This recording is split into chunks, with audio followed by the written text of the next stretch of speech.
हिंदी। तो गाइस, आज के हैक में से अगर कोई भी एक हैक आपको अच्छा लगता है ना, तो प्लीज़ उसके लिए लाइक कर दीजिएगा, शेयर करिएगा और भी लोगों को, और अगर हो सके तो कमेंट सेक्शन में ज़रूर बताइएगा कि कौन सा हैक आपको अच्छा लगा। तो क्या होता है कि चावल हम स्टोर करते हैं, ज़्यादा क्वांटिटी में कम क्वांटिटी में आप स्टोर करते हैं तो उसमें कीड़े लग जाते हैं, ये अक्सर हो जाता है। एक छोटी सी टिप बता रही हूँ, आपके ज़रूर काम आएगी। तो ये है बोरिक एसिड। ये 10 ग्राम का डब्बा है, 50 ग्राम का, 100 ग्राम का इजीली अवेलेबल है, और ये हर मेडिकल स्टोर पे मिल जाता है। तो गाइस, बात करते हैं कि बोरिक एसिड जो है कितना सेफ़ है कि हम उसको चावल में रख सकें, फिर हम उसको बना के खा सकें। तो बता दूं कि बोरिक एसिड सारी मेडिकल स्टोर पे मिलता है, और ये यूज़ किस लिए होता है। कभी कभी हमारे आँखों में किसी तरह का इन्फेक्शन हो गया, आँख लाल हो गई, एलर्जी किसी तरह की आँखों में हो गई, तो डॉक्टर रिकमेंड करते हैं कि आप बोरिक एसिड को पानी में डाल करके गर्म पानी में आँखों की सिकाई कर सकते हैं कपड़े से। तो आप समझ सकते हो कि आँखों की सिकाई जब करेंगे तो वो पानी मुंह में भी जाएगा, नाक में भी आएगा। तो ये इतना मतलब सेफ़ है कि जब आँख मुंह में सेफ़ है तो ये खाने में भी सेफ़ होगा। आप किसी भी मेडिकल स्टोर पे ये चीज़ कंफर्म भी कर सकते हैं। तो बड़ी बड़ी जो फॉर्म होती है ना, जो चावल स्टोर करती हैं ज़्यादा क्वांटिटी में, तो वो बोरिक एसिड को यूज़ करती हैं, और अपने चावल को लंबे टाइम तक रखने के लिए, कीड़ों से बचाने के लिए। तो इस बोरिक एसिड को 10 ग्राम का ये प्राइस बताऊं तो ये आपको मेडिकल स्टोर पे ये 12 रुपये का है, जो मेरे डिब्बे पे लिखा हुआ है। तो बहुत होगा तो 12-15 रुपये का होगा, तो आप उसको ले सकते हैं। आप कितना यूज़ कर सकते हैं, तो 10 ग्राम को आप 20 से 25 किलो चावल को स्टोर करने में यूज़ कर सकते हैं। पैकेट खोल दीजिए और पूरे चावल में इस पाउडर को मिला दीजिए। चावल की कोटिंग हो जाएगी पाउडर से, और कीड़े जो हैं उस पाउडर की वजह से टच नहीं करेंगे, और कीड़े दूर रहेंगे, तो आप लंबे टाइम तक चावल को स्टोर कर सकते हैं। बस ये ध्यान रखिएगा, जिस भी कंटेनर में आप चावल रख रहे हैं, पहले उसको अच्छे से क्लीन कर लीजिएगा, उसको धूप में सुखा लीजिएगा, उसके बाद से आप चावल को स्टोर करिएगा। पूरी में मेक श्योर कि पूरी में कोटिंग आप कर दीजिएगा और चावल को स्टोर कर लीजिएगा। लहसुन छीलने में थोड़ी प्रॉब्लम होती है, सभी को होती है। तो अब लहसुन छीलने का एक छोटा सा तरीका बता रही हूँ, आई होप आपको पसंद आएगा। साइड में जो पार्ट होता है ना, ये देखिए पीछे वाला पार्ट, वहाँ पे ऐसे पकड़ लीजिए, हल्का सा बीच में चाकू से कट लगा दीजिए। ये देखिए, पूरा कट नहीं लगाना है, बस हल्का सा चाकू फंसा के ऐसे कट लगा दीजिए। अब जो इसकी स्किन है उसको ऐसे पकड़ लीजिए। ये देखिए, पूरा ये एक साथ पूरी स्किन को ये रिमूव कर देगा, और एक साथ ये देखिए पूरी छिलका जो है इसका लहसुन का वो बाहर आ गया है। एक और बताती हूँ, तो ये ऐसे पीछे वाला पार्ट है, वहाँ पे ऐसे चाकू रखिए, चाकू को हल्का सा आधा लहसुन के तक अंदर कीजिए। ये कट लग गया है इसमें। अब जहाँ से कट है वहाँ से पकड़िए, और पूरी स्किन को इसको ऐसे देखिए इस तरह से रिमूव कर लीजिए। ये और फास्ट हो सकता है, मैं स्लो कर रही हूँ ताकि आपको समझ में आए। बस ऐसे निकाल दीजिए। जितना भी लहसुन छीलना है ना, ये तरीका बहुत इजी है, आप इससे छील सकते हैं। कभी कभी क्या होता है कि बाज़ार से हम इस तरह के बर्तन लाते हैं, तो उनमें जो एक प्रॉब्लम मेन होती है वो होती है स्टिकर की। ये स्टिकर इतना स्टिकी होता है, इतना हार्ड होता है कि इसको इजी क्लीन ऐसे निकाल करके नाखून से नहीं अलग किया जा सकता है। तो एक छोटी सी टिप दे रही हूँ कि आप इसको स्टिकर को ईज़िली रिमूव कर सकते हैं। तो यहाँ पे मैंने पानी को गर्म किया है, तो पानी को अच्छी खासी मतलब बहुत अच्छा सा गर्म कर लीजिएगा, और खौलते हुए पानी को उस बर्तन में डाल के 10 मिनट तक छोड़ दीजिए। तब तक छोड़िए जब तक इसका पानी जो है ठंडा ना हो जाए। 10-15 मिनट ऐसे छोड़ दीजिएगा। जब पानी चेक कर लीजिए कि पानी ठंडा हो गया है, तो पानी को अलग कर दीजिए। अलग करने के बाद देखिए, मैं इतना ये फूल जाता है ना गर्म पानी से लेवल, कि ईज़िली जो है नेल से ही आप इसको फिंगर की हेल्प से निकाल लेंगे। तो इसमें डबल लेयर होती है, एक तो ऊपर वाली कागज़ वाली लेयर होती है जो उसका लेबल होता है, और नीचे एक ग्लू की लेबल होती है। तो ग्लू को अलग करने के लिए चाकू मत यूज़ कीजिएगा, आप इस तरह के किसी स्पून का यूज़ कीजिएगा। हल्का हल्का ऐसे रगड़िएगा, फिर क्लीन कर दीजिए, एकदम क्लीन हो जाएगा बर्तन। तो चावल स्टोर करने का एक तरीका अभी भी मैंने आपसे शेयर किया है, अब बिल्कुल भी आप जीरो बजट में अगर चावल स्टोर करना चाहते हैं तो 1 से 2 डिब्बी अगर घर पे आपके ये माचिस की डिब्बी पड़ी है तो आप उसको यूज़ कर सकते हैं। इसमें जो ये जलने वाला पार्ट आगे वाला मसाले वाला होता है ना, वो होता है फास्फोरस सल्फाइड, जिसमें से कीड़े जो हैं उससे दूर रहते हैं। तो माचिस को यूज़ आप कर सकते हैं चावल को स्टोर करने के लिए। लेकिन तरीका क्या है, मैं एक छोटे डब्बे में बता रही हूँ, आप बड़े कंटेनर में इसको इसी तरह से कर लीजिएगा।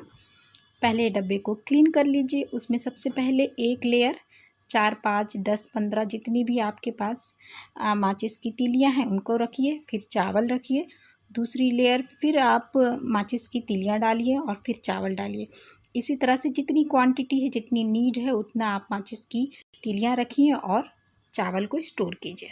बस इस तरह से पूरे कंटेनर में चावल को आप रख लीजिए और इसके पास से कीड़े चावल के पास नहीं आएंगे और लंबे टाइम तक आपका चावल फ्रेश बना रहेगा, क्लीन रहेगा।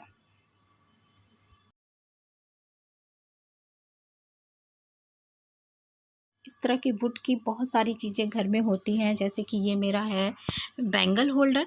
आपके पास ज़रूर बहुत सारी चीज़ें होंगी वुड की। तो एक छोटी सी टिप मैं बता रही हूँ, जिनको घर पे ही इस तरह के वुड की जो आपके पास जो भी चीज़ें हैं उनको रीपॉलिश करने की। इनसे क्या होगा कि इसमें चमक आ जाएगी और फिर से ये नए जैसे हो जाएंगे। जिस भी चीज़ को आपको रीपॉलिश करनी है ना, उसको पहले आप कपड़े से क्लीन कर लीजिए ताकि वो डस्ट फ्री हो जाए। अब यहाँ पे ज़ीरो खर्चे में बिल्कुल आप किसी भी चीज़ को पॉलिश कर सकते हैं। तो पॉलिश बनाने का जो तरीका है ना, वो ये है कि आप ले लीजिए नारियल का तेल। जितनी क्वांटिटी में आप नारियल का तेल ले रहे हैं उतनी ही क्वांटिटी में आप डाल दीजिए इसमें वैसलीन। ये देखिए कुछ इस तरह की दोनों को मिक्स करने के बाद कंसिस्टेंसी बनेगी। अब एक कॉटन कपड़े से पॉलिश करना स्टार्ट करिए। बता दूं कि ये पॉलिश आप फर्नीचर पे भी कर सकते हैं, डोर पे भी कर सकते हैं, कहीं पे भी जहाँ पे भी वुड का मटेरियल है ना, जहाँ पे सनमाइका नहीं लगा है उस पे आप ये कर सकते हैं। तो ये वाली पूरी वीडियो मैंने बना रखी है, आप simple beauty and life style में सर्च करके देख सकते हैं। तो इस तरह से पूरे में आप पॉलिश कर लीजिए एक कॉटन के कपड़े से पूरी वुड की जिस भी चीज़ को आपको पॉलिश करना है। यहाँ पे जहाँ पे आपके हाथ नहीं पहुँचते, जैसे कि कहीं कहीं पे इस तरह की नक्काशी बनी होती है, डिज़ाइन बनी होती है, तो वहाँ के लिए आप ब्रश यूज़ कर सकते हैं। तो टूथब्रश पे हल्का सा लगा के ऐसे पॉलिश कर सकते हैं। पॉलिश करने के बाद ये कुछ इस तरह से शाइन करने लगेगा, लेकिन इसमें अभी ऑयल है। थोड़ी देर बाद इसको ऑयल को हम क्लीन करेंगे। 10-15 मिनट के बाद आप कॉटन का एक कपड़ा ले लीजिए और रगड़ रगड़ के इसके पूरे ऑयल को रिमूव कर डालिए। ये देखिए इसकी पॉलिश बिल्कुल रीपॉलिश हो चुका है। तो ये देखिए कॉटन से रगड़ रगड़ के इसके पूरे ऑयल को मैंने हटा दिया है। इतना हटाना है कि डस्ट इस पर ना चिपके। अगर ऑयल रह गया तो डस्ट चिपकेगी, फिर ये गंदा लगेगा। तो पूरा मैंने चेक कर लिया फिंगर से, डस्ट ऑयल बिल्कुल नहीं है। तो ऐसे आप रीपॉलिश कर लीजिए। कभी कभी क्या होता है कि हम बाज़ार से आलू ले आते हैं, लेकिन हमें नहीं पता होता है कि वो मीठा आ गया है। अब थोड़ी क्वांटिटी में लाए हैं तो वो तो एक दिन बना लिया, खा लिया, पता चल गया। लेकिन अगर वो ज़्यादा क्वांटिटी में है और आलू अभी पड़े हुए हैं तो उनका क्या करना है। तो छोटी सी टिप दे रही हूँ कि आलू मीठे हैं तो उनको थोड़ा टेस्ट में लाने के लिए आप आलू को जिस भी हिसाब से काटना है पहले काट लीजिए, उसको वॉश कर लीजिए। उसके बाद से उसमें डाल दीजिए पानी। पानी इतना डालिए कि वो डीप हो जाए और उसके बाद से डाल दीजिए उसमें रोज़ जो किचन में हम यूज़ करते हैं वो नमक। ऐसे मिक्स कर दीजिए। आप देखिएगा थोड़ा देर 10-15 मिनट इसको ऐसे छोड़िएगा। फिर आप जब खाने में इसको सब्ज़ी बनाएंगे या जो भी बनाना होगा ना, तो आप देखिएगा कि इसका टेस्ट जो है मीठा नहीं आएगा। तो ये छोटी सी टिप है, ज़रूर आजमाइएगा इसको। बटन तो हम सभी लगा लेते हैं और बहुत टाइम पहले तक मैं भी लगा लेती थी एकदम सही से, लेकिन मुश्किल कहाँ आती है, काज बनाने में। तो आज काज बनाना सीखेंगे।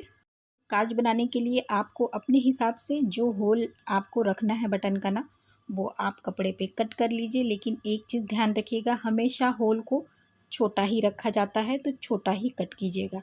अब देखिए सुई को कैसे रखना है, मैं एकदम इसको स्लो करके दिखा रही हूँ। सुई को हम जो होल है उससे नीचे से ऊपर की ओर निकालेंगे। एक फिंगर हमें होल के नीचे रखना है और ये धागा उठाकर हमें सुई के ऊपर डाल देना है। ये देखिए मैं फिर से दिखा रही हूँ आपको। एकदम थोड़ा डिस्टेंस, एक बराबर डिस्टेंस काज में रहता है, तो हम थोड़ा डिस्टेंस रखेंगे। और ये ऐसे करने के बाद ना धागे को हम अंगूठे की तरफ नीचे ले आएंगे, ये पकड़ के यूँ ले आए। ये देखिए बहुत सिंपल है काज बनाना। ये देखिए ऐसे डिज़ाइन काज में होती है तो ये ऐसे ही बनता है। मैं फिर से दिखा रही हूँ। एक बराबर डिस्टेंस में आपको सुई को काज से नीचे से ऊपर डालना है। ये धागा जो है उसको हमें सुई के ऊपर डालना है, फिर धागे को हम थंब की तरफ नीचे ले आएंगे। ये डाला। अब ये जो सुई में धागा है ना वो उठा करके हम सुई के ऊपर डालेंगे। ये देखिए ऐसे, और इसको नीचे की तरफ धागे को हम खींच देंगे। अब आपको दिख रहा होगा कि जिस तरह से काज में डिज़ाइन आती है ना बटन होल में, ऐसे ही डिज़ाइन बन के बिल्कुल रेडी हो रही है। बस ये ध्यान रखना है कि एक बराबर एक लेंथ में सुई को आपको डालना है। जैसे पहले जो डिज़ाइन बनाई उतने ही लेंथ में आपको दूसरी भी धागे सुई को डालना है होल में। ये देखिए इस तरह से काज बना लीजिए आप। तो गाइस ये जो ट्रिक है वो बेसिकली क्या है ये मैं बताऊंगी पहले आपको। तो ये ट्रिक ये है कि किसी भी पुरानी से पुरानी चीज़ को फेंकने से अच्छा है कि आप उसको 5 मिनट में सिर्फ 5 से 10 रुपए में कैसे नया बना सकते हैं। या कभी कभी अगर आपके पास जो चीज़ मैं लगाऊंगी वो अवेलेबल होगा ना तो वो फ्री में आप कर सकते हैं। तो ये है मेरा पुराना फ्लावर पॉट, और ये जो है इस पर लकड़ी का है लेकिन ये पॉलिश नहीं किया जा सकता है। इस पे ना वॉलपेपर लगा हुआ था जिसकी हालत अब आप देख सकते हैं एकदम ख़त्म हो चुका है ये। लेकिन मैं इसको फेंकने वाली नहीं हूँ, मैं इसको बिल्कुल नए डिज़ाइन का बनाऊँगी जो डेफिनेटली आपको पसंद आएगा, वो भी सिर्फ 10 रुपये में और 5 मिनट में। तो यहाँ मैंने ले लिया है इलेक्ट्रॉनिक टेप। ये सारे इलेक्ट्रॉनिक टेप जो है ना घर पे थे, लेकिन ये ग्रीन वाला जो है ना उसको मैंने 10 रुपये दे के बाज़ार से मंगवा लिया है। तो ये 10 में भी आते हैं, 15 में भी आते हैं, तो आप अपने हिसाब से मंगवा लीजिए। और मेरे पास 3 कलर हैं, आप और भी कलर ले सकते हैं जैसे कि ब्लू है, येलो है, इसमें बहुत सारे शेड आते हैं। तो पहला जो लेयर है वो मैं सबसे ऊपर लगा रही हूँ, आप देख सकते हो एकदम ऊपर। बस इसको ऐसे लगाना है और कट कर दिया मैंने। ये देखिए एक लेयर लग गई। अब यहाँ पे हम फिर से ही मैं ग्रीन वाले का ही यूज़ करूँगी, आप चाहो तो दूसरा शेड यूज़ कर सकते हैं। और बिना किसी स्पेस को रखते हुए, मतलब कि कोई स्पेस मैं नहीं छोड़ूंगी, और दूसरा लेयर इसी की लाइन के नीचे मैं लगा रही हूँ। ये देखिए ऐसे हाथ से थोड़ा सा सेट करते जाइए ताकि ये चिपकता जाए। इसके बाद मैंने लिया ब्लैक, मेरे पास ब्लैक था तो मैंने सोचा ब्लैक बीच में डाल देते हैं। तो ये ब्लैक वाली भी बिना स्पेस छोड़े मैं 2 पट्टियाँ इसकी लगा रही हूँ। अब ये है मेरे पास रेड। एक चीज़ का ध्यान रखना है आपको, जहाँ से आप स्टार्ट कर रहे हैं वहीं पे आप आके फिनिश कर रहे हैं, तो दूसरी पट्टी भी वहीं से स्टार्ट कीजिए, वहीं पे फिनिश कीजिए। ये देखिए ये मैंने इतना कवर कर दिया है। और अभी मैं आपको दिखाऊंगी कि मेरी टेप कितना खर्चा हुआ है। तो ये लास्ट में रेड लगा रही हूँ मैं, रेड वाली लेयर। अब इससे और क्या क्या आप बना सकते हैं, तो सॉस की बॉटल खाली होगी, 5 मिनट में उसको डेकोरेट कर लीजिए। या जैम की बॉटल खाली होती है तो उसको भी डेकोरेट करके आप किचन में यूज़ कर सकते हैं। तो ये देखिए ये मैंने फटाफट इसको पूरा कर लिया। अब ये ऊपर का जो पार्ट है ना इसको भी मैं हाइड करूँगी इसी टेप से। तो इस तरह से करके और आधा चिपका देंगे, तो ऐसे ये भी ऊपर का क्लीन हो जाएगा एकदम। तो ये चारों तरफ मैं इसको ऐसे ही कर ले रही हूँ। ये देखिए ये हो गया और एकदम ब्यूटीफुल लग रहा है, ये एकदम इसका लुक चेंज हो गया है। पुरानी वाली पिक भी मैं अभी लगा दूँगी जो स्टार्टिंग में मैंने दिखाई थी कि ये कैसा है। अभी आप देख रहे हो कि 5 मिनट भी नहीं लगे मुझे, और ये पूरा जो है इसका लुक फ्लावर पार्ट का चेंज हो गया। तो कहने का मतलब बस ये है कि ये तो एक फ्लावर पार्ट है, आप कुछ भी इसको चेंज कर सकते हैं, कुछ भी डेकोरेट कर सकते हैं। इलेक्ट्रॉनिक टेप से अलग अलग कलर, अलग अलग शेड यूज़ कीजिए। सिंगल लाइन लगाइए, डबल लाइन लगाइए, हॉरिजेंटल लगाइए। और यहाँ पे मैं दिखा रही हूँ कितना टेप खर्च हुआ है। आप देख सकते हैं, मैंने सिर्फ ये इसमें इतनी लाइन लगाई है और देख सकते हैं टेप कितना खर्च हुआ है। आज की वीडियो गाइज मैं इसी फ्लावर पार्ट पे ख़त्म करती हूँ। आपका मन हो तो और भी क्रिएटिविटी आप दिखा सकते हैं इसमें, और भी तरीके से आप इसको डेकोरेट कर सकते हैं। और अगर वीडियो मेरी थोड़ी भी हेल्पफुल लगती है, आपको थोड़ी भी आइडियाज़ अच्छे लगते हैं ना, तो please like, subscribe, share and comment ज़रूर करिएगा। मिलती हूँ नेक्स्ट वीडियो में।